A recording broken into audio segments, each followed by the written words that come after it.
So let's talk a little bit about how the internet has changed small business. Certainly. As a SCORE counselor, you regularly see people about web issues. So tell me about one or two of your SCORE clients who had web challenges. Sure. A lot of clients are just facing the challenge of understanding what's involved in going online, but one particularly memorable client was a participant at one of my workshops, and she showed up and told me she had a bit of a problem. She had a business website up for about must have been a couple of years, and she had forgotten to renew her domain name.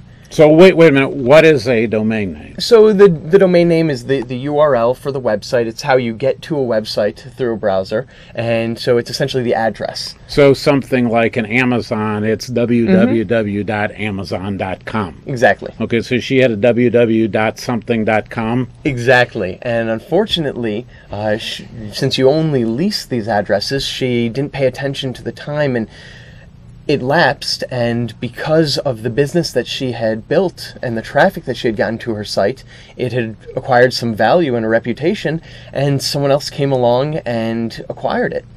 So, I mean, the story behind this is that if you have a website and you actually lease it, is what you're saying. So you Yes. sign up for a year and you say, I want this website. So this is like different than email.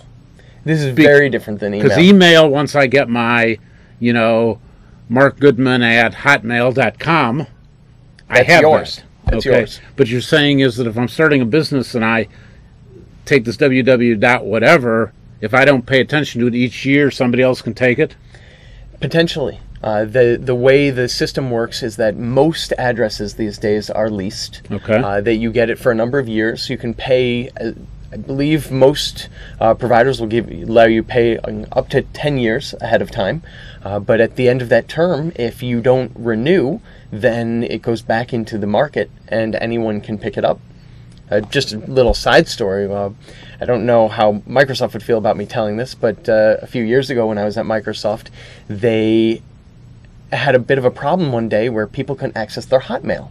So Microsoft has, so when I have a Hotmail account, that's actually like a Microsoft, account? It was the hotmail.com domain, and whoever was responsible for renewing it had forgotten to.